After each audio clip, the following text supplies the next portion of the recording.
dari kesepuan Luhur Kedaton yang saat ini rame terkait dengan goncangnya dunia di Timur Tengah itu bagaimana?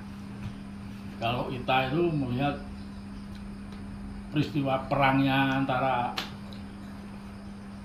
Iran dengan Amerika melawan Israel itu kan memang sesuatu yang sudah lama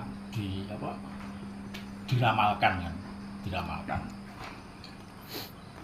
Termasuk perang 12 hari yang terjadi antara Iran melawan Israel dengan Amerika ya, sebelum terjadinya peristiwa besar yang perang sekarang ini, itu kan memang sudah menjadi bagian ramalan, dan itu tertuang di dalam ramalannya kitab Jangka Jayabaya, Prabu Jayabaya yang berapa tahun sebelumnya. Nah, cuman persoalannya sekarang itu posisi Indonesia itu kan posisi yang linglung, posisi yang linglung yang nggak jelas pemerintahnya itu dalam hal menentukan sikap. Ya mungkin karena banyak faktor X ya toh di dalam pemerintahan sekarang yang memang itu warisannya dari pemerintahan Jokowi yang dulu. Sehingga ketika perang ini terjadi justru malah peran Indonesia tersingkir, padahal dalam kitab-kitab lama yang dulu itu kan Indonesia itu punya hubungan yang sangat erat dengan Persia, sekarang yang namanya Iran itu. Indonesia itu punya hubungan yang erat, punya sejarah, raja-raja yang dahulu itu punya sejarah hubungan yang kuat dengan Persia, dengan Turki ya. Itu punya hubungan sejarah.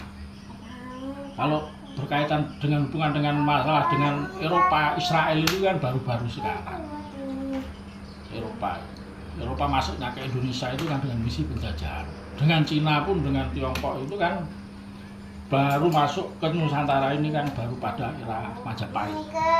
Sebelumnya itu kan kita sudah ada hubungan dengan tokoh-tokoh Persia. Salah satunya itu kan Prabu Jayabaya mengangkat Syekh Samsuddin Al-Wasil itu sebagai penasihatnya Prabu Jayabaya, sehingga muncul yang namanya kitab Jangka Jayabaya. Itu kan karena hubungan dengan berguru dengan Syekh Samsuddin Al-Wasil. Syekh Samsuddin Al-Wasil itu siapa? Itu kan orang dari Persia, utusan khusus dari Persia. Jadi itu, sehingga terkait perang terjadi ini yang memang harus terjadi, dan Iran tidak akan pernah mengalah. Nah, akhir dari ceritanya ini kalau kita mengacu pada berbagai peristiwa yang lalu, ya ini yang disebut dengan namanya arus balik wali zaman. Nah, dalam keadaan wali zaman ini nanti Amerika akan tumbang, Israel akan tumbang, ya kan? Jadi Amerika yang dulunya diagung-agungkan sebagai negara adik kuasa dan lain sebagainya, termasuk Israel negara yang kecil dan baru berdiri dari tanah jajahan yang ada di Palestina, kelak akan tumbang. Mereka akan jatuh kecil.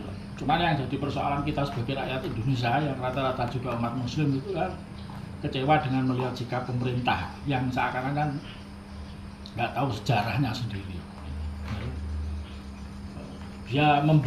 Dia melakukan upaya keluar dari sejarah, gitu, dari pondasi awal sejarah, tapi kan terus kehilangan arah, malah jadi kayak bonekanya Amerika sama bonekanya Israel.